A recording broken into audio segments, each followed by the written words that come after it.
The wooden sign advertising for a mail-order bride had been posted outside the Mercantile in Knights Ferry, California, for 3 months before Sebastian Xavier finally received word that someone had answered his request.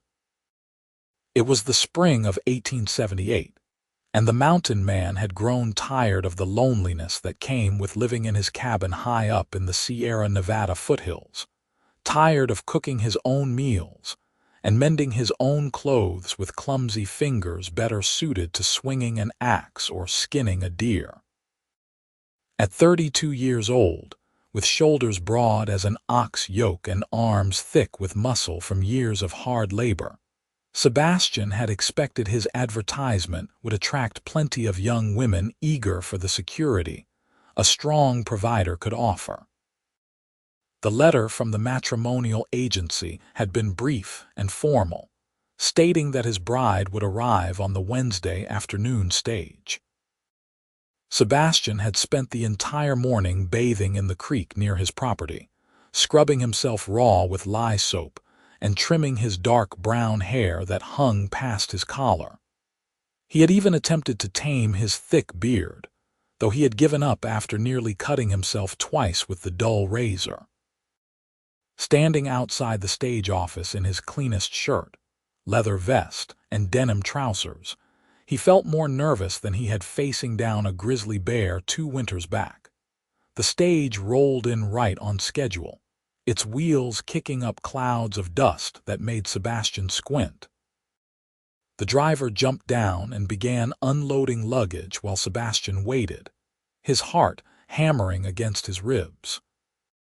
He had imagined this moment countless times, picturing some fresh-faced girl of maybe 20 stepping down, all rosy cheeks and bright eyes, maybe a little frightened but hopeful about her new life. What he got instead was Victoria Zimmerman. She emerged from the stage with careful movements, and Sebastian felt his breath catch in his throat for reasons he had not anticipated. This was no young girl. The woman before him appeared to be somewhere in her late 30s, perhaps even 40, with auburn hair streaked with premature silver that she wore pulled back in a practical bun. She was tall for a woman, perhaps 5 feet and 8 inches, with a sturdy frame that spoke of hard work rather than delicate drawing rooms. But what struck Sebastian most, what made him actually take a step backward, was the scarring that ran down the left side of her face from temple to jaw, pulling slightly at the corner of her eye and mouth. The scars were old, white against her tanned skin, but unmistakable. Victoria saw his reaction. He watched something in her green eyes shift from cautious hope to resignation, a transformation so quick and painful to witness that Sebastian felt ashamed of his own transparency. "Mr. Xavier, I presume," she said, her voice steady despite what must have been crushing disappointment. She had a low, pleasant voice with no trace of the high-pitched twitter he had expected. "I am Victoria Zimmerman. I understand if you wish to send me back on the next stage." Sebastian opened his mouth, then closed it, scrambling for words. Nothing in the correspondence had mentioned her age or her scars. He had been deceived by the agency, or perhaps Victoria had deliberately left out those details, knowing no man would choose a scarred, older woman when younger, prettier options existed. He started, his voice coming out rougher than intended. He cleared his throat. "I was not expecting." "Someone like me," Victoria finished for him, her chin lifting slightly in a gesture that spoke of pride barely held intact. "The agency assured me you were looking for a capable woman who could manage a household in difficult circumstances. They said nothing about requiring youth or beauty." Several townspeople had stopped to watch the exchange, and Sebastian felt heat creeping up his neck. This was not how he had imagined this moment going. He looked at Victoria properly then, really looked at her, and saw past the scars and the age. She stood straight-backed despite obvious exhaustion from travel, meeting his gaze directly even though she must have known he was judging her. Her dress was old but clean and carefully mended, her hands strong and work roughened. There was something in her bearing that spoke of dignity and strength. "The stage does not leave again until Saturday," Sebastian heard himself say. "That gives us 3 days to see if we suit." Something flickered across Victoria's face, too quick to name. "That is more than fair, Mr. Xavier." "Sebastian," he corrected, reaching for her worn carpetbag. "My friends call me Sebastian, though most folks around here just call me Xavier." "Victoria," she replied, allowing him to take her bag but keeping hold of a smaller satchel herself. "Or Vicky, if you prefer." "Victoria suits you better," Sebastian said, then wondered if that sounded like an insult. He was not skilled with words, had never learned the art of flattery or small talk. He worked with his hands, lived alone with his thoughts and the wilderness for company. They walked toward where Sebastian had left his horse and wagon, a silence stretching between them that felt heavy with unspoken questions. Knight's Ferry was a small town built around the ferry crossing of the Stanislaus River, with a handful of businesses clustered along the main street and modest homes spreading out from there. The gold rush had brought prosperity to the area 25 years earlier, and while the easy pickings were long gone, enough miners still worked claims in the surrounding hills to keep the town alive. Sebastian helped Victoria up onto the wagon seat, acutely aware of how his large hands nearly spanned her waist. She settled herself with economical movements, arranging her skirts and placing her satchel at her feet. Up close, he could smell the dust of travel on her, but underneath it something clean and herbal like lavender or sage. "Your cabin is far from town?" Victoria asked as Sebastian climbed up beside her and took the reins. "About an hour's ride up into the foothills," Sebastian said, clicking his tongue to set the horses moving. "I trap and hunt mostly, sell the furs and meat in town. I have a vegetable garden and some chickens, but the growing season is short up there. It is isolated." "I am accustomed to isolation," Victoria said quietly, her hands folded in her lap. Sebastian wanted to ask her about the scars, about her life before this moment, about why a woman like her would travel all the way to California to marry a stranger. But the questions felt too intimate for someone he had known less than 15 minutes, so instead he pointed out landmarks as they left town. The old covered bridge, the stamp mill in the distance, the trail that led to the river crossing. Victoria listened politely but said little, and Sebastian found himself stealing glances at her profile.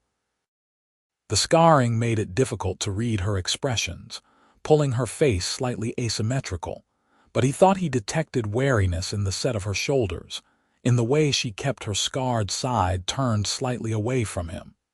She was expecting rejection, he realized. Expecting him to change his mind and take her back to town to wait for Saturday's stage. The thought bothered him more than it should have. They left the main road after 20 minutes, following a narrow trail that climbed steadily through pine and oak forest. The air grew cooler and cleaner, rich with the scent of resin and wild growth. Sebastian's cabin sat in a small clearing with a creek running nearby, a sturdy log structure he had built himself over the course of 2 years. It was not fancy, just 2 rooms with a stone fireplace and chimney, but the roof did not leak and the walls kept out the worst of the winter cold. Victoria studied the cabin as Sebastian helped her down from the wagon, and he tried to see it through her eyes. The front porch sagged slightly on one side. The windows were small and few. The whole place probably looked primitive compared to wherever she had come from. "It is clean," she said finally, and Sebastian could not tell if she meant it as a compliment or was simply surprised. "I am not a complete savage," he said, more sharply than he intended. Victoria turned to look at him fully, and her green eyes held something that might have been amusement. "I did not suggest you were, Sebastian. I have seen how most men live when left to their own devices. A clean cabin speaks well of you." Chastened, Sebastian grabbed her bags and led her inside. The main room served as kitchen, dining area, and sitting room, with the fireplace dominating one wall. His few pieces of furniture were rough but functional. A table with 2 chairs, a rocking chair near the hearth, shelves for supplies and dishes. A doorway led to the bedroom beyond, which currently held only his bed and a chest for his clothes. "You can have the bedroom," Sebastian said, setting her bags down. "I will sleep out here." Victoria shook her head. "That hardly seems fair. This is your home." "It would not be proper otherwise," Sebastian insisted. "Not until we are wed, if we decide that is what we want." "I see," Victoria said softly. She moved to the window, looking out at the forest beyond. "May I ask what made you place an advertisement for a wife?" Sebastian had known the question would come, had prepared an answer, but now it felt inadequate. "Loneliness, mostly. And the practical considerations. It is hard to manage everything alone out here. I thought having a partner would make sense." "A partner," Victoria repeated, still looking out the window. "Not a young wife to give you children and warm your bed." The blunt question made Sebastian flush. "Well, yes, those things too, I suppose, but mainly someone to share the work and the life." Victoria turned to face him, and in the cabin's dim interior her scars seemed less prominent, just shadows on her face. "I should be honest with you, Sebastian. I am 39 years old. I was married once before to a man who died 7 years ago. I bore him 2 children, both of whom died in the same fire that gave me these scars." She touched her face briefly, a habitual gesture. "I can likely still bear children, but there are no guarantees at my age. If you want a young bride who can fill your home with babies, you should send me back and wait for another applicant." The words were delivered matter-of-factly, but Sebastian heard the pain beneath them, old and deep. He thought about the young bride he had imagined, pictured her next to the real woman standing before him. Victoria, with her scars and her sorrows and her unflinching honesty. "Where did you come from?" he asked instead of responding directly. "Missouri," Victoria said. "A small town outside of Kansas City. After my family died, I tried to make a life there, but people—" She paused, choosing her words carefully. "People found it difficult to look at me. I could not find decent work. A widow alone with no family and no means becomes a burden or a curiosity. The matrimonial agency seemed like a chance to start fresh somewhere no one knew my story." "Did they know?" "About your age and the scars." "I told them," Victoria said. "They said they would relay the information to potential matches. Apparently they did not." Sebastian crossed to his table and sat down heavily in one of the chairs, gesturing for Victoria to take the other. She did, moving with a grace that surprised him given her height and sturdy build. "I am not good with pretty words," Sebastian said slowly. "I spend most of my time alone or with my horses. But I am not a cruel man, and I am not so shallow as to judge a woman solely on her appearance. You have been honest with me about your circumstances. Let me be honest in return. Yes, I was expecting someone younger. Yes, I was surprised when I saw you, but you seem like a decent woman who has had more than her share of hardship. The least I can do is give you the 3 days I promised and see if we can make something work." Victoria regarded him steadily. "And if at the end of 3 days you decide you cannot live with a scarred old widow, then I will pay your fare to wherever you want to go," Sebastian said. "Back to Missouri or somewhere else to try your luck again. I will not leave you stranded." "That is generous," Victoria said quietly. "It is decent," Sebastian corrected. There is a difference. For the first time, Victoria smiled, a small expression made lopsided by her scars but genuine nonetheless. I suppose there is. The afternoon passed in practical arrangements. Sebastian showed Victoria where he kept his supplies. The root cellar dug into the hillside behind the cabin, the chicken coop with his 6 hens, the vegetable plot that was just beginning to show signs of spring growth. Victoria asked sensible questions about his routines, what he ate, how he preserved food for winter, where he got water. She examined his pantry with a critical eye and made no comment on the limited variety she found there. When evening came, Sebastian expected Victoria would want to rest from her journey, but instead she insisted on preparing supper. He sat awkwardly at his own table, watching as she moved around his kitchen with increasing confidence, finding pots and pans, examining his meager selection of spices. She made a simple stew from dried venison and vegetables, biscuits from his flour and lard, and coffee strong enough to strip paint. They ate in silence at first, Sebastian trying not to stare, Victoria focused on her plate. Finally, Sebastian said, "This is good, better than anything I have made." "You set a low bar," Victoria replied, but there was humor in her voice. "I am an adequate cook when it comes to meat over a fire," Sebastian defended himself.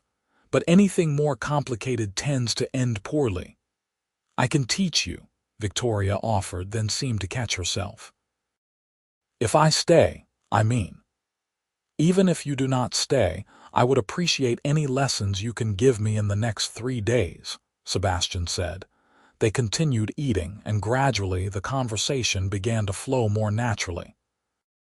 Sebastian told her about his life, how he had come west from Ohio as a young man of 20 seeking adventure and fortune.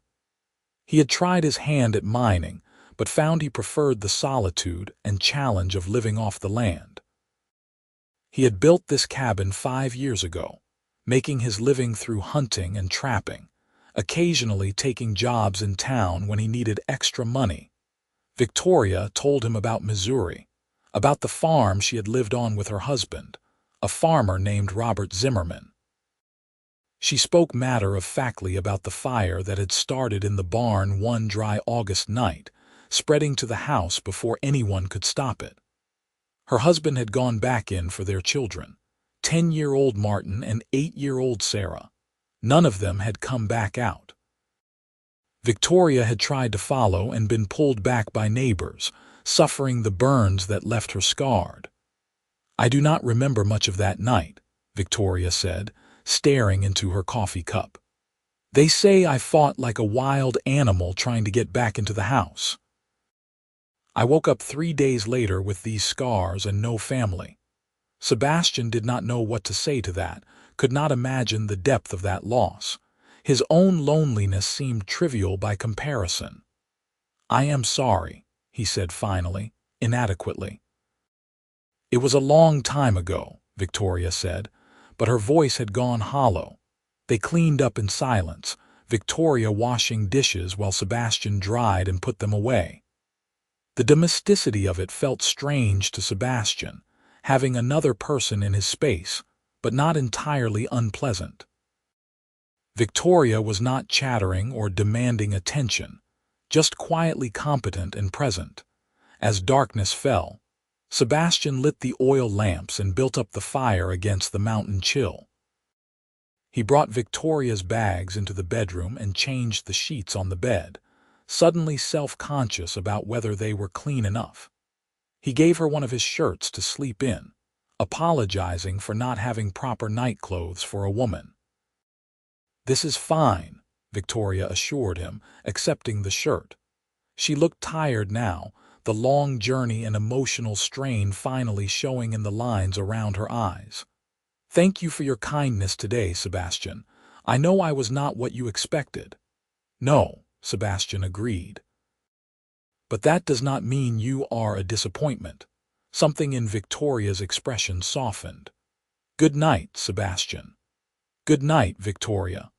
Sebastian lay awake for a long time on the floor by the fire, wrapped in blankets and listening to the night sounds outside his cabin.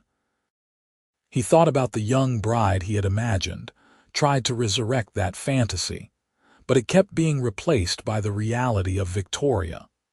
The strength in her shoulders, the way she met his eyes directly, the matter-of-fact way she spoke of terrible losses. She was not what he had expected, but perhaps what he had expected had been a childish dream anyway. The next morning Sebastian woke before dawn as always, his body attuned to the rhythms of the wilderness. He lay still for a moment, disoriented by the knowledge that someone else was sleeping in his cabin, then rose quietly and began building up the fire. He was making coffee when Victoria emerged from the bedroom, dressed in the same traveling dress as yesterday, her hair already neatly pinned.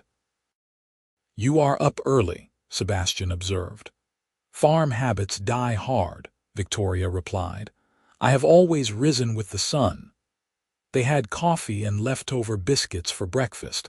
Then Sebastian announced he needed to check his trap line and would be gone most of the morning. He hesitated before leaving, unsure if Victoria would be all right alone, but she waved off his concerns. "I am perfectly capable of entertaining myself," she said. "If you have no objections, I might tidy up a bit, maybe start on mending those shirts I noticed." Sebastian wanted to protest that his shirts were fine, but he had seen the frayed cuffs and missing buttons. "That would be appreciated," he said instead. He rode out on his horse, a sturdy bay gelding named Copper, following the familiar paths to where he had set traps for beaver and fox. His mind kept wandering back to the cabin, wondering what Victoria was doing, if she was comfortable, if she was planning to leave on Saturday's stage. The uncertainty unsettled him in ways he could not quite name. He returned around noon with 2 rabbits and a fox pelt, finding the cabin transformed. Victoria had swept the floors, washed the windows until they actually let in light, organized his chaotic shelves, and even scrubbed out the hearth. His mended shirts lay folded on the table, the repairs so neat he could barely see the stitches. The smell of baking bread filled the cabin. "You have been busy," Sebastian said, slightly stunned. Victoria straightened from the fireplace where she had been checking the bread. A strand of hair had escaped her bun, and there was a smudge of flour on her cheek. She looked, Sebastian thought, like she belonged here. "I hope you do not mind," she said. "I find it difficult to sit idle, and I wanted to see what needed doing." "Mind." "The place has not looked this good since I built it," Sebastian said. He held up the rabbits. "I brought supper." Victoria eyed them appraisingly. "Good. I will make a proper stew with those, and tomorrow, if you can shoot a few more, we should smoke some meat for storage." "Your supplies are lower than they should be this time of year." Sebastian found himself grinning. "You sound like my mother used to." "I am probably close to your mother's age," Victoria replied dryly. "You are not that much older than me," Sebastian protested. 7 years is nothing." Victoria gave him a look he could not quite interpret. 7 years matters less as we age, I suppose. When you are 20 and looking at a 27-year-old woman, it seems vast. At our ages, it is merely a gap. They spent the afternoon working in companionable silence, Sebastian cleaning his trap and preparing the pelts for tanning while Victoria worked on more mending and cooking. The bread she had made was dense and hearty, perfect for soaking up stew. They talked more easily now, the initial awkwardness fading into something more natural. "Tell me about Ohio," Victoria asked as they ate dinner. "What was your family like?" Sebastian told her about growing up on a small farm, the youngest of 4 children, with 2 older brothers and a sister. His father had been stern but fair, his mother gentle and hardworking. When Sebastian turned 18, his father had given him a small inheritance and told him to make his own way in the world. His brothers would inherit the farm together, but Sebastian had always been too restless to settle for that life. "You regret leaving?" Victoria asked. Sebastian considered the question. "Sometimes I miss having people around, the sense of belonging somewhere, but I needed to find my own path. The West gave me that freedom." "And loneliness," Victoria added softly. "And loneliness," Sebastian agreed. "What about you? Do you have family back in Missouri?" "My parents died when I was young," Victoria said. "I was raised by an aunt who passed 2 years ago. Robert had a brother in St. Louis, but we were never close. After the fire, he made it clear he had no interest in supporting a widowed sister-in-law. I was on my own. That must have been hard." "It was harder watching people's faces when they looked at me," Victoria said matter-of-factly.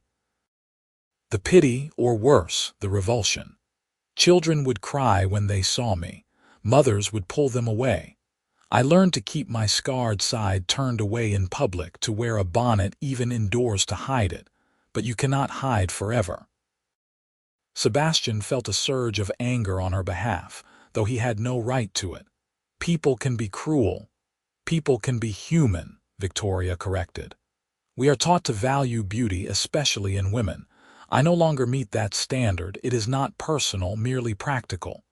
"You speak about it so calmly." "I have had 7 years to make peace with it," Victoria said. "Or at least to function despite it. Some days are easier than others." That night, after Victoria retired to the bedroom, Sebastian sat by the fire and tried to imagine sending her back on Saturday's stage.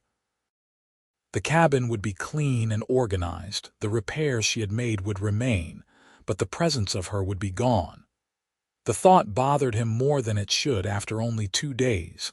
He was not falling in love, Sebastian told himself firmly. That was ridiculous. Love took time to develop. But he was beginning to appreciate Victoria in ways he had not anticipated, respect her in ways that had nothing to do with youth or beauty. She was capable and strong and unflinchingly honest about her circumstances. She did not simper or manipulate or play games. She was, he realized, exactly the kind of partner he actually needed, even if she was not the bride he had imagined. The question was whether Victoria wanted to stay. The third day dawned clear and bright, the California spring showing itself in full glory. Sebastian had planned to spend the day working close to the cabin, but over breakfast Victoria surprised him. "I would like to see more of your land," she said. "If you have time to show me." "You want a tour?" Sebastian asked, surprised. "I want to understand what my life would be like here," Victoria clarified. "If I stay, this will be my home too. I should know it properly." So Sebastian saddled Copper and helped Victoria up behind him, acutely aware of her hands at his waist, her body pressed against his back. They rode slowly through his property, Sebastian pointing out landmarks and explaining his routines. He showed her the creek where he fished and bathed, the meadow where deer came to graze at dawn and dusk, the rocky outcropping that offered views all the way down to the valley floor. Victoria asked practical questions about winters, about supplies, about the dangers of living so isolated. Sebastian answered honestly, not sugarcoating the hardships. Winters could be brutal, with snow sometimes cutting off access to town for weeks. Mountain lions and bears were real threats. The loneliness could be crushing when storms kept him cabin-bound for days. "You are not trying very hard to sell me on staying," Victoria observed as they sat on the outcropping, looking out over the valley. "I am trying to be honest," Sebastian said. "This life is not easy, Victoria. I would not blame you for wanting something more comfortable." "Comfortable," Victoria repeated, turning to look at him. The afternoon sun lit her face, making the scars stand out starkly but also illuminating the green of her eyes. "Do you know what my life was like in Missouri after the fire? I took in washing and mending when people would give it to me. I cleaned houses for families who did not want their husbands seeing me too often. I lived in a single room behind a boarding house where the landlady charged me extra because she said my appearance might disturb the other tenants. That was my comfortable life back east, Sebastian. At least here I would have space and purpose and... She trailed off. And what? Sebastian prompted. And someone who looks at me without flinching. Victoria finished quietly. Sebastian realized it was true. Somewhere over the past 2 days, he had stopped seeing the scars as the defining feature of Victoria's face. They were there, but they were just part of her now, no more notable than the color of her eyes or the shape of her nose. I barely notice them anymore, he admitted. You are either a terrible liar or a better man than most, Victoria said. I am not a liar, Sebastian said firmly. And I am not sure about being a better man, but I see you, Victoria, not just the scars. Victoria looked away, but not before Sebastian saw her eyes glisten with moisture. That is more than most people have managed in 7 years. They sat in silence for a while, watching an eagle circle high above the valley. Finally, Victoria spoke again. If I stayed, what would you expect of me? Sebastian considered his answer carefully. Help managing the household and garden. Company, I suppose, someone to talk to. Eventually, if we suit each other well enough, I would hope for the things a normal marriage includes, but I would not force anything. Children, Victoria asked. If they come, Sebastian said. If they do not, that is all right too. I am not looking for a brood mare, Victoria. I am looking for a partner. Victoria turned to face him fully, her expression serious. I am not an easy woman, Sebastian. I have been shaped by loss and hardship. I have opinions and I speak them. I do not simper or play coy. I work hard and expect the same from those around me. If you are looking for someone soft and sweet and decorative, I am not your woman. If I wanted soft and sweet, I would have bought a kitten, Sebastian said, making Victoria laugh unexpectedly. The sound transformed her face, making her look younger despite the scars. A kitten would be less trouble, she said. But far less interesting, Sebastian countered. They rode back to the cabin in companionable silence, and Sebastian felt a peculiar contentment settling over him. He had spent 2 years building this cabin, 5 years making a life in these mountains, but it had never felt like home until Victoria started organizing his shelves and mending his shirts. The realization should have terrified him, but instead it felt right. That evening, Victoria made a special dinner, using the last of several ingredients to create something more elaborate than their previous simple meals. Venison steaks with wild onions and herbs, biscuits with butter, stewed apples from his preserves. She served it with quiet pride, and Sebastian praised every bite. This is what you can expect if I stay, Victoria said. I am a good cook and I take pride in making a proper home. But Sebastian, you need to understand something. I cannot replace what you imagined when you wrote that advertisement. I cannot give you the experience of a young bride who looks at you with stars in her eyes. I am practical and scarred and middle-aged. If that is not enough, you need to tell me now. Sebastian set down his fork and looked at Victoria directly. In the lamplight, her face was half in shadow, the scars less visible but her green eyes bright and steady. When I wrote that advertisement, I was imagining something that does not really exist, Sebastian said slowly, working through his thoughts as he spoke. Some perfect young woman who would transform my life without me having to change anything about myself. But that is not how life works. These past 3 days with you have been different than I expected, but they have been good. You are capable and strong and honest. You do not need me to take care of you, but you are willing to let me try. That feels more like a real partnership than any fantasy I had about a blushing young bride. So you want me to stay? Victoria asked, her voice carefully neutral. I want you to stay, Sebastian confirmed. Not because you are my only option or because I am too proud to admit I made a mistake. I want you to stay because I think we could make something real here. It might not be perfect or romantic, but it would be honest.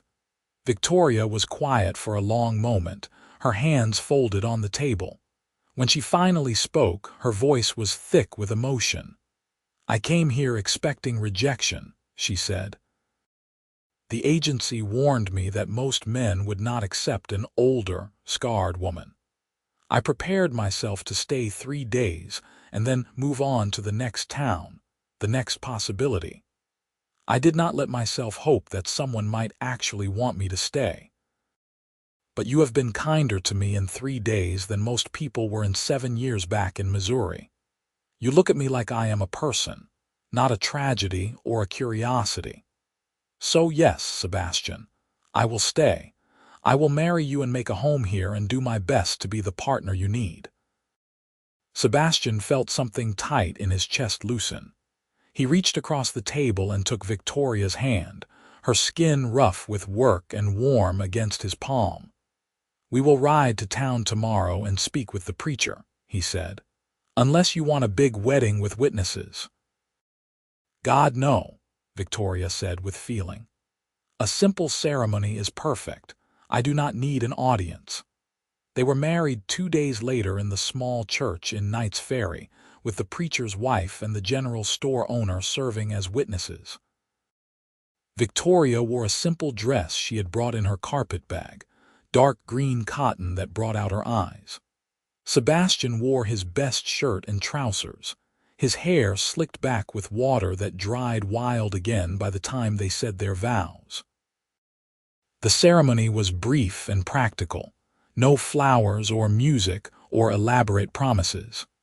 They simply pledged to honor and support each other, to face whatever came together. When the preacher pronounced them married and Sebastian kissed Victoria for the first time, it was gentle and brief, conscious of the witnesses watching. They spent one night at the boarding house in town, Sebastian insisting on giving Victoria a proper wedding night away from the cabin. The boarding house room was small and plain, but it had a real bed with clean sheets and a wash basin with a pitcher of fresh water.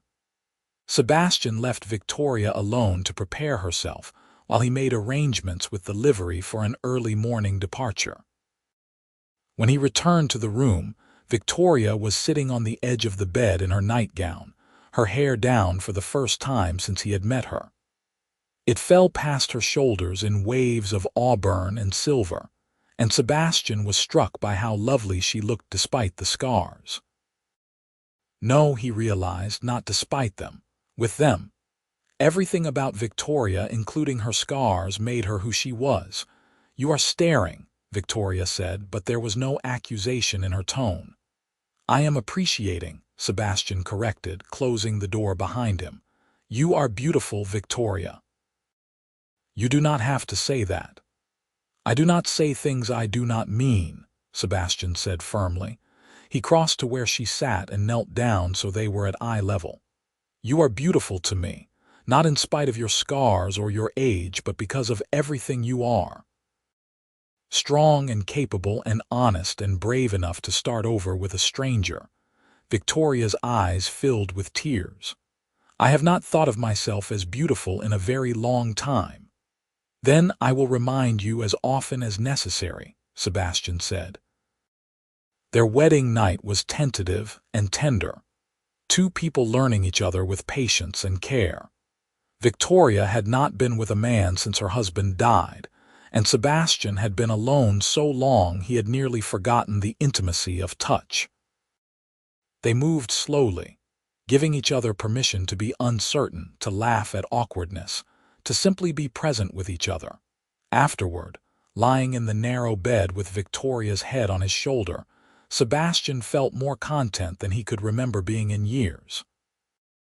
This was not the passionate romance of dime novels, but something steadier and more real. Are you happy? Victoria asked quietly, her fingers tracing patterns on his chest. Yes, Sebastian said truthfully. Are you? I am beginning to think I might be, Victoria replied. It is a strange feeling after so long. They traveled back to the cabin the next morning, and over the following weeks, they settled into the rhythms of married life.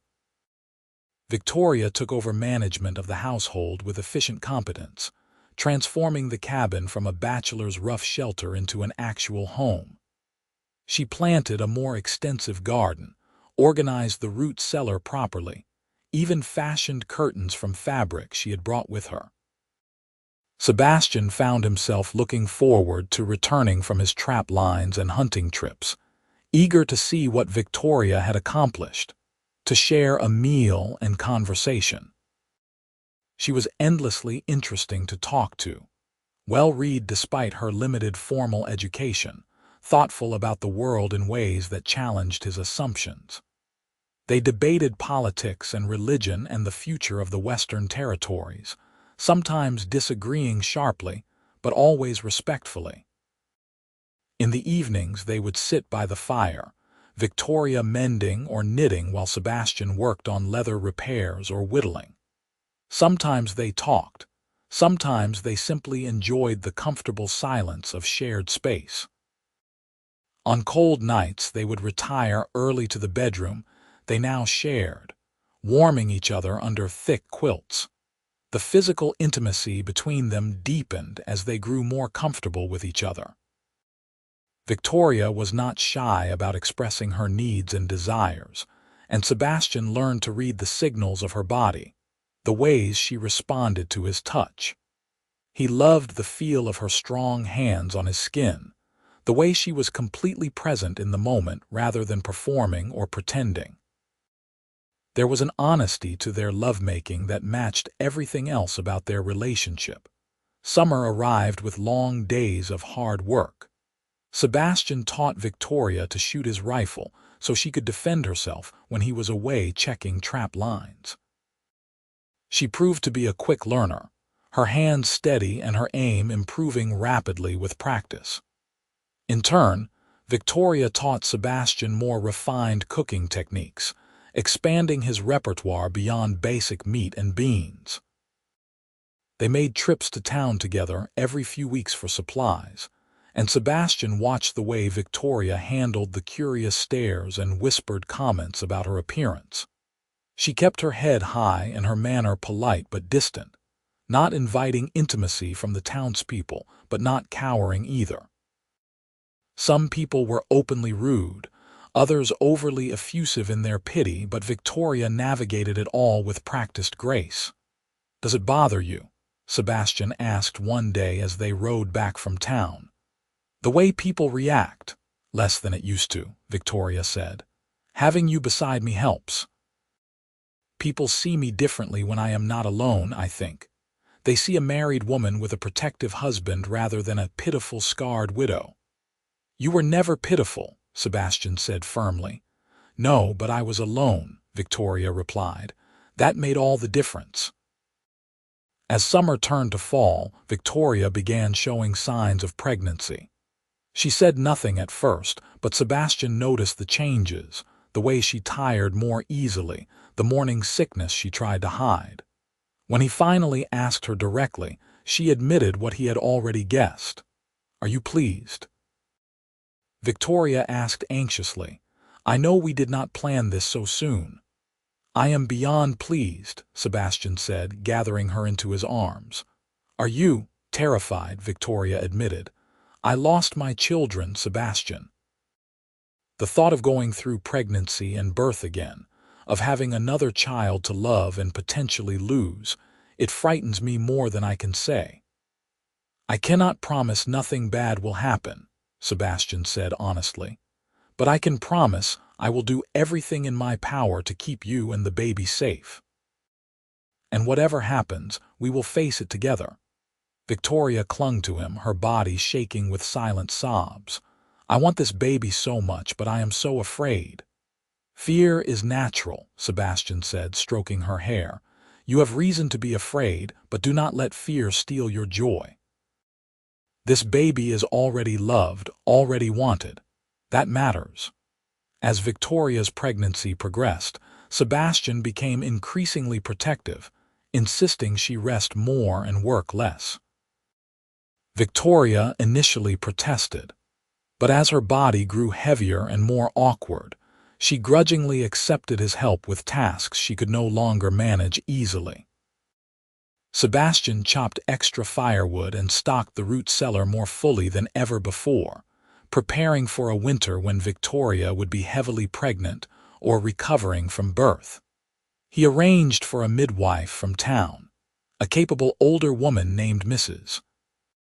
Chen, who had delivered half the babies in Knight's Ferry over the past 20 years. Mrs. Chen examined Victoria and pronounced her healthy despite her age, though she cautioned that births were always risky, especially for older mothers. "Your wife is strong," Mrs. Chen told Sebastian privately. "But she carries old grief that makes her fearful. Watch her closely for signs of melancholy. Sometimes fear can affect the body in bad ways." Sebastian took the warning seriously, making extra effort to keep Victoria's spirits up through the dark winter months. He read to her from the few books they owned, taught her card games to pass the time, made her laugh with stories from his wilder days as a young man in the gold fields. When heavy snows cut them off from town for weeks at a time, Sebastian made sure Victoria never felt isolated or trapped, always finding ways to keep her engaged and hopeful. On a cold February night in 1879, Victoria went into labor. Sebastian rode through the dark to fetch Mrs. Chen, then spent the longest hours of his life waiting while the midwife worked. Victoria's labor was long and difficult, her fear making her tense in ways that slowed the process. Sebastian held her hand when Mrs. Chen allowed it, speaking words of encouragement even as his own heart hammered with terror. Finally, as dawn broke over the mountains, a baby's cry split the air. Sebastian nearly collapsed with relief. "A boy," Mrs. Chen announced, carrying the squalling infant to Victoria. "Small but healthy." Victoria took her son with trembling hands, tears streaming down her face as she examined him carefully, counting fingers and toes, checking for any sign of defect or weakness. The baby had a shock of dark hair and lungs that worked impressively well based on the volume of his cries. "He is perfect," Victoria whispered. "Sebastian, he is perfect." Sebastian looked down at his son, this tiny human they had created, and felt something fundamental shift inside him. He had thought himself content before, but this was different.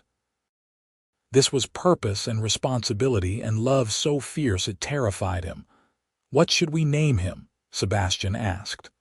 "I was thinking Samuel," Victoria said, "after your father." Sebastian had not expected that, had not realized Victoria remembered him mentioning his father's name in passing months ago. "Samuel Xavier," he said, testing the name. "It suits him." Mrs. Chen stayed for 3 days helping Victoria recover and teaching them both the basics of caring for an infant. Sebastian proved surprisingly adept at changing diapers and swaddling, his large hands gentle with the baby despite their size. Victoria struggled more with nursing at first, her body slow to produce enough milk, but gradually things settled into a rhythm. When Mrs. Chen finally left, Sebastian and Victoria were alone with their son. Two people who had been strangers 9 months ago, now bound together by vows and experience, and the infant sleeping in a cradle Sebastian had built from pine. "I cannot believe he is real," Victoria said one night as they sat by the fire, Samuel sleeping peacefully nearby. "After everything, I have a family again." "We have a family," Sebastian corrected, pulling her close, "and I intend to keep it safe." The first year of Samuel's life was challenging in ways Sebastian had not anticipated. Babies required constant attention and care, and even with Victoria doing the majority of the work, Sebastian found himself exhausted in new ways. But there was also joy in watching Samuel grow and change, in seeing Victoria bloom with motherhood despite her lingering fears. She was an attentive mother, perhaps overprotective at times, always checking that Samuel was breathing, constantly worried about illness or accident. Sebastian understood, knew that her previous losses made every small setback feel catastrophic. He did his best to be steady and calm, the anchor to her storm of worry. As Samuel grew into a toddler, Victoria began to relax slightly, allowing herself to believe he might actually survive childhood. The cabin rang with the sounds of a child's laughter, with Samuel's nonsensical babbling and later his first words. He was a happy child, easy with affection, equally comfortable with both parents. When Samuel was 2 years old, Victoria became pregnant again. This time she was less fearful, more confident in her body's ability to carry and deliver a healthy child. Their daughter was born in the spring of 1881, an easier birth than Samuel's had been. They named her Sophia, and she had Victoria's auburn hair and Sebastian's dark eyes. With 2 small children, life in the mountain cabin became more complicated. Sebastian built an addition to the cabin, creating a separate room for the children and giving the family more space. Victoria managed the household with impressive efficiency despite the constant demands of 2 small children, and Sebastian marveled at her competence. The years passed in a rhythm of seasons and growth. Samuel grew tall and strong like his father, fascinated by the wilderness and eager to learn tracking and hunting. Sophia was more like Victoria, practical and capable, helping with household tasks from a young age. Sebastian taught both children to read and write, using the few books they owned and ordering more when they could afford them. Victoria's scars faded to pale lines against her weathered skin, less prominent but still visible. The children never questioned them, accepting their mother's appearance as simply how she looked. In town, people gradually stopped staring, Victoria becoming a familiar if unusual figure at the general store and church. Sebastian and Victoria's relationship deepened with time, the initial practical partnership evolving into genuine love. They knew each other's moods and needs intuitively, could communicate with glances across a room, finished each other's sentences. The physical passion between them remained strong, though they learned to be creative and quiet with children sleeping nearby. "I never imagined this," Victoria said one evening when Samuel was 8 and Sophia 6. They were sitting on the porch watching the children play in the yard, the summer evening warm and golden. "When I stepped off that stage 9 years ago, I thought you would send me back. I thought at best you might tolerate me out of pity."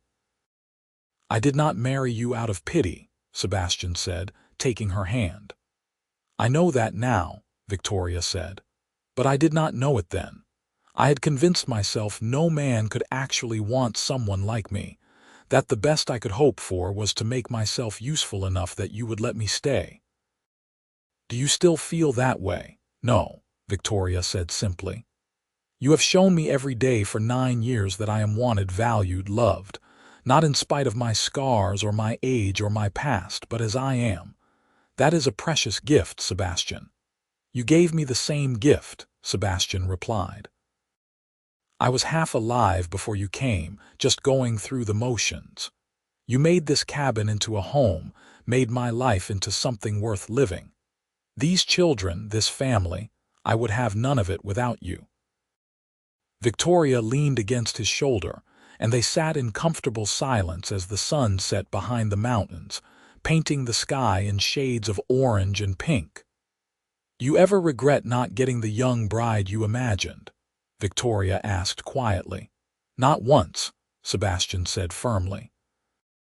"That imaginary young bride would not have been you. She would not have had your strength or your wisdom or your laugh. She would not have made Samuel or Sophia. She would have been someone else entirely, and I would not have wanted her. You are sure? Victoria, Sebastian said, turning to face her. I loved that imaginary bride the way a child loves the idea of a pony. It was a pleasant fantasy with no basis in reality. I love you the way a man loves a woman, with all your complexities and challenges and joys. There is no comparison. Victoria's eyes filled with tears, and she kissed him softly. I love you too, Sebastian Xavier, more than I thought possible after Robert died. You gave me back my life. As the children grew older, the family made more trips to town and occasionally to Sacramento, exposing Samuel and Sophia to the wider world beyond their mountain home. Sebastian watched his children interact with other people and felt pride in their confidence and kindness. They had been raised with love and security, and it showed. When Samuel turned 10, he began accompanying Sebastian on longer hunting and trapping trips, learning the skills he would need to survive in the wilderness. Sophia preferred staying home with Victoria, learning cooking and sewing and the 100 other skills needed to manage a household. But both children could shoot, ride, and handle themselves in the wild if needed. Victoria grew more beautiful to Sebastian with each passing year, her face lined with laughter and sun, her hair more silver than auburn now. She carried herself with confidence born of being loved and valued, the wariness she had shown when they first met long since replaced by contentment. On their 10th anniversary, Sebastian arranged for Mrs. Chen to watch the children so he could take Victoria back to town for the night, staying at the same boarding house where they had spent their wedding night. The room was unchanged, still small and plain, but it felt special for its associations. 10 years, Victoria marveled as they lay in bed that night. A decade since I stepped off that stage expecting rejection and found acceptance instead. 11 years since I wrote that advertisement thinking I knew what I wanted, Sebastian added. I have learned a great deal about myself since then. Such as that I am capable of love, Sebastian said. Real love, not just loneliness seeking companionship. That building a life with someone is more satisfying than any independence. That my expectations were narrow and foolish, and I am grateful the universe ignored them and sent me you instead.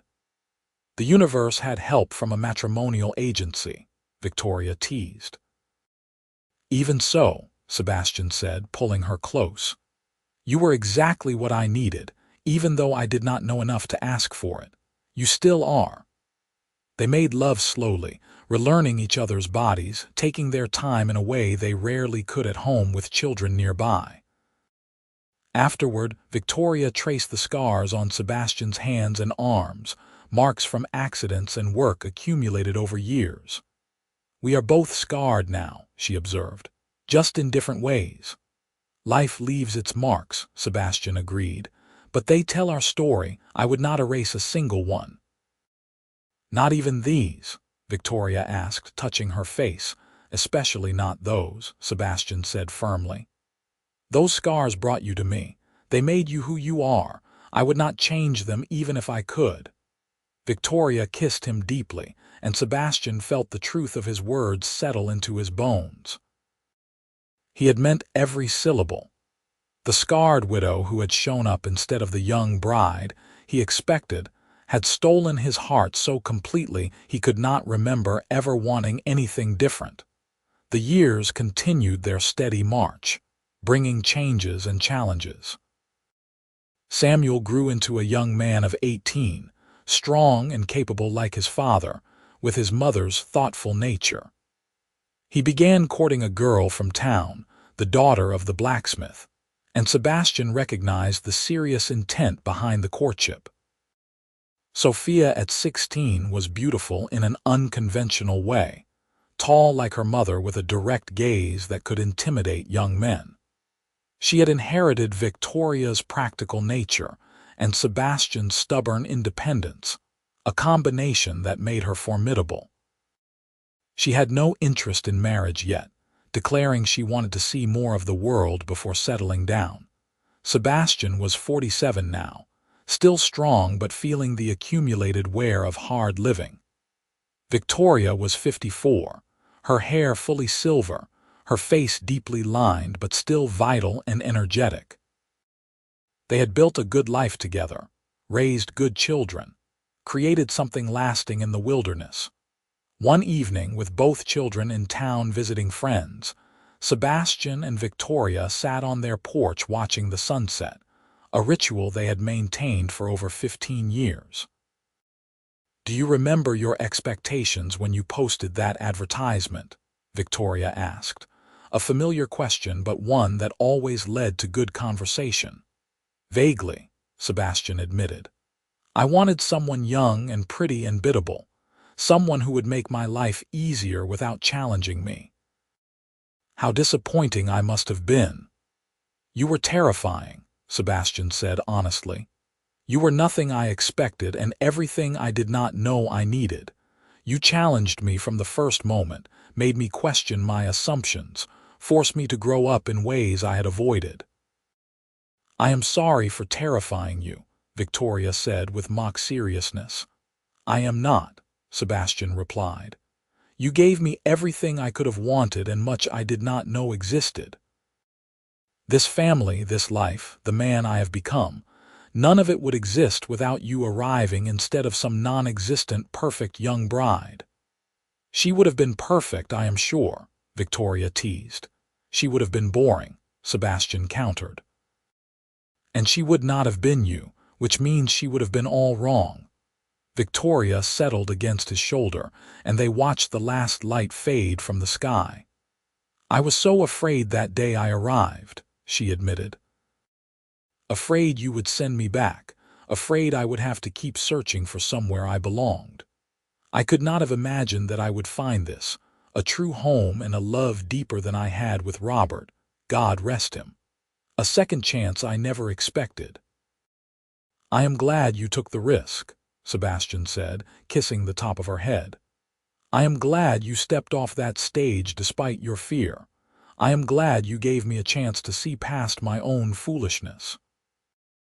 They sat in comfortable silence as stars began appearing overhead, the familiar sounds of the mountain evening surrounding them.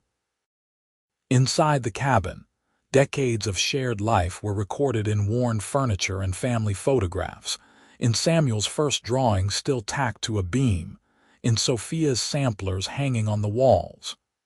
"You think we made the right choice?" Victoria asked. "Staying here, raising our children so isolated." "I think we built a good life," Sebastian said. "The children are strong and smart and kind. They know how to work hard and think for themselves. They are ready for whatever comes next. We did well, Victoria." "We did we not?" Victoria agreed, sounding satisfied. More years passed, bringing grandchildren when Samuel married his blacksmith's daughter and started a family in town.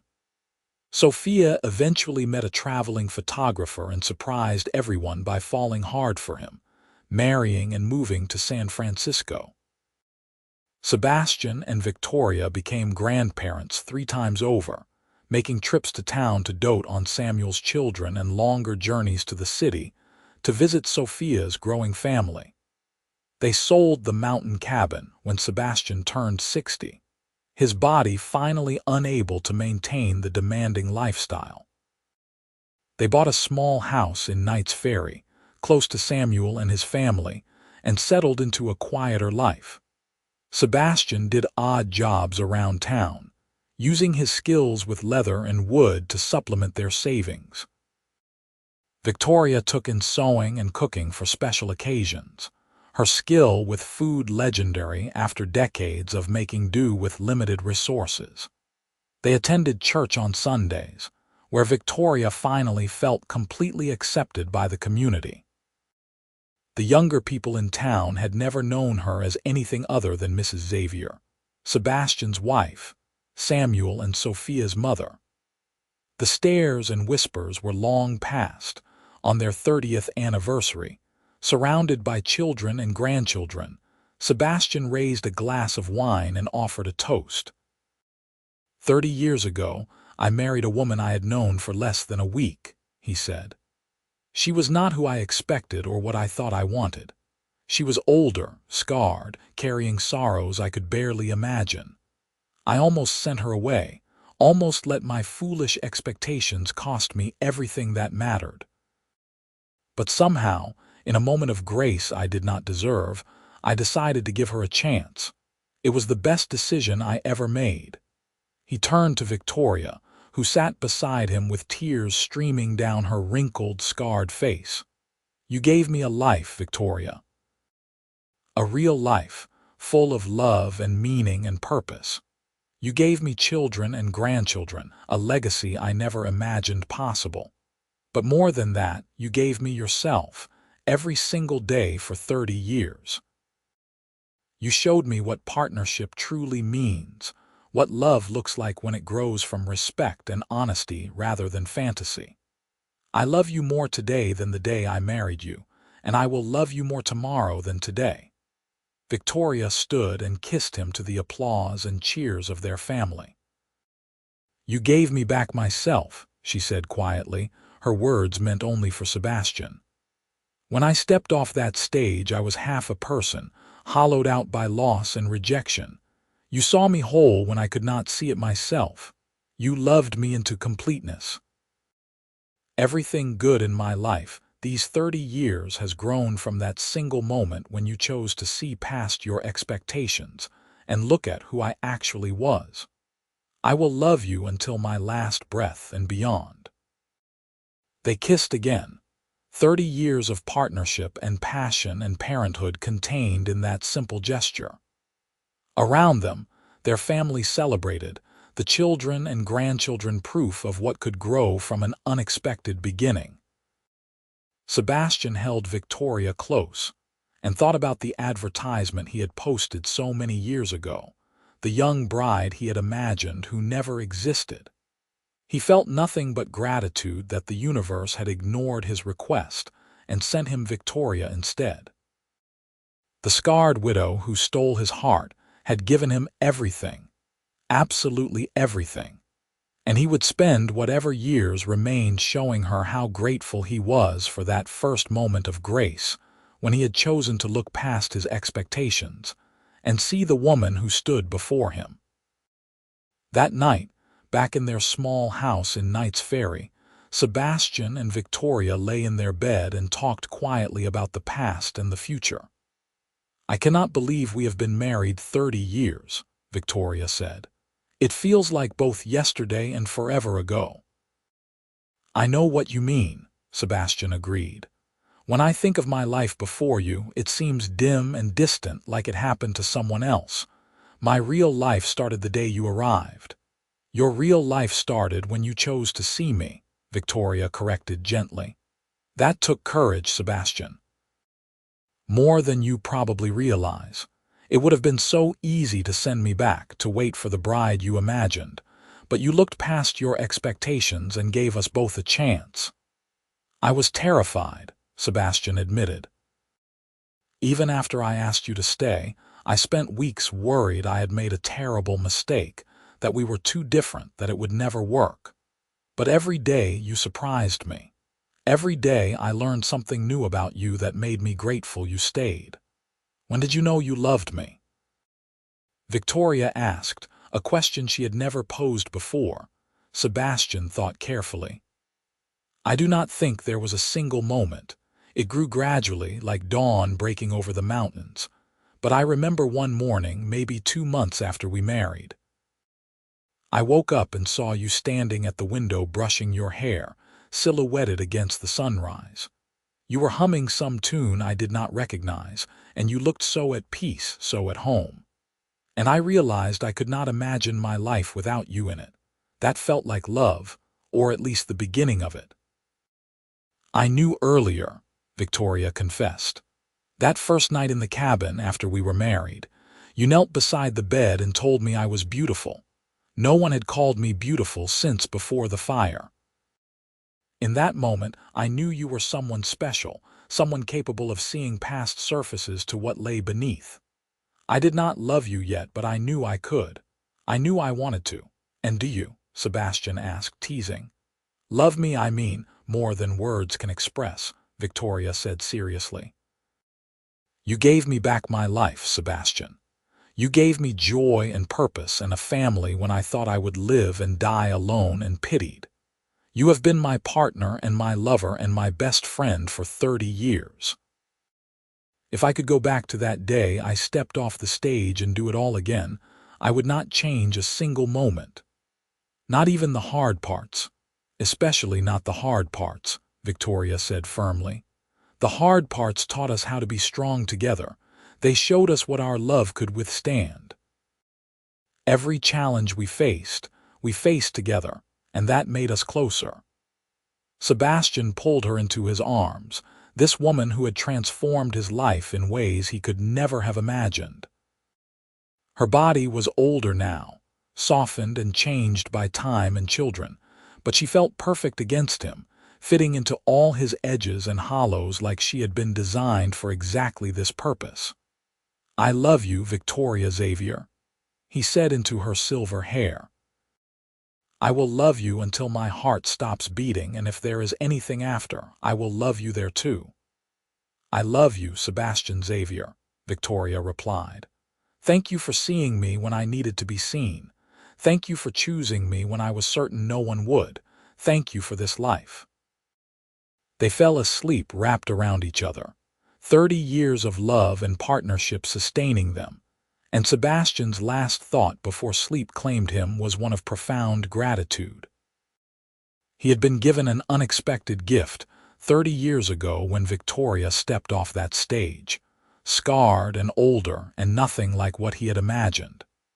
She had stolen his heart so completely and so thoroughly that he could not remember ever wanting anything different. And that, Sebastian thought as sleep pulled him under, was the greatest blessing of his life. Years continued to pass peacefully. Sebastian and Victoria grew older together, their love deepening into something comfortable and essential, like breathing. They spent their days in quiet routine, visiting grandchildren, tending a small garden, sitting on their porch in the evenings watching night's fairy grow and change around them. When Sebastian was 68 and Victoria 75, she fell ill with pneumonia during a particularly harsh winter. Despite the doctor's best efforts and Sebastian's constant care, Victoria grew weaker. Sebastian never left her side, holding her hand, reading to her, reminding her of their life together. I am not afraid, Victoria told him one evening as snow fell outside their window. I have lived a full life, Sebastian. I have been loved and I have loved in return. I have children and grandchildren who will remember me. That is more than I ever expected after the fire. You gave me that. You gave it to yourself, Sebastian said, his voice rough with emotion. I just had the wisdom to see what was offered. We gave it to each other, Victoria compromised. She touched his face with trembling fingers. Promise me something, anything. Do not mourn too long, Victoria said. Live fully for whatever time you have left.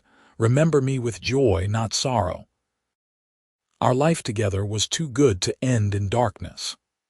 I promise to try, Sebastian said, though he could not imagine life without her. Victoria died peacefully 3 days later, surrounded by family, her hand in Sebastian's. She was 75 years old and had lived 37 years longer than that day. She stepped off the stage in Night's Ferry expecting rejection. Sebastian mourned deeply, but he kept his promise. He spent his remaining years staying close to Samuel's family, teaching his grandchildren the skills he had taught their father, telling stories about Victoria that kept her memory alive. He talked about how she had arrived scarred and older than expected, how he had almost sent her away, how choosing to see her truly had been the best decision of his life. When Sebastian died peacefully in his sleep at the age of 73, his children found a letter he had written, instructions for his funeral. He wanted to be buried next to Victoria, their headstone simple but clear. Sebastian Xavier, who learned to see beyond expectations, and Victoria Xavier, who taught him how. At the funeral, Samuel stood before the gathered family and friends and told the story his father had told him many times, about the mountain man who expected a young bride but received an older, scarred widow instead, and how that unexpected arrival had created a love story that lasted decades and shaped generations. My father used to say that we often do not know what we truly need until it arrives in unexpected packaging, Samuel concluded. He thought he wanted one thing but was given another, and it made all the difference. My mother gave him everything, and he gave her the same. Their love was real and deep and lasting because it was built on truth rather than fantasy. That is the legacy they leave us. The family gathered at the cemetery afterward, standing by the two graves side by side, and shared memories of Sebastian and Victoria. The grandchildren told stories about their grandfather's strength and their grandmother's wisdom. Samuel and Sophia talked about growing up in the mountain cabin, about the love that had surrounded them always. As the sun set over the California hills, painting the sky in shades of gold and purple, the family slowly dispersed, leaving just Samuel and Sophia standing by their parents' graves. They really loved each other, Sophia said quietly. Not the fairy tale kind of love, but something better. Something real, Samuel agreed. Father used to tell me that the best things in life come in unexpected packages, that if he had gotten what he thought he wanted, he would never have had what he truly needed. Mother taught him that. She taught us all that, Sophia said. That scars do not define us, that love can bloom in unexpected places, that strength comes in many forms. They stood in silence for a moment, honoring their parents' memory, then walked together back to town where family waited. Behind them, the headstones stood as markers of a love that had begun with low expectations and grown into something extraordinary, a love that had shaped children and grandchildren and would echo forward through generations.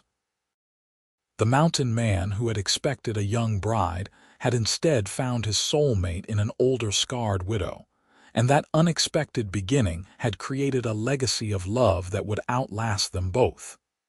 It was, everyone agreed, exactly as it should have been.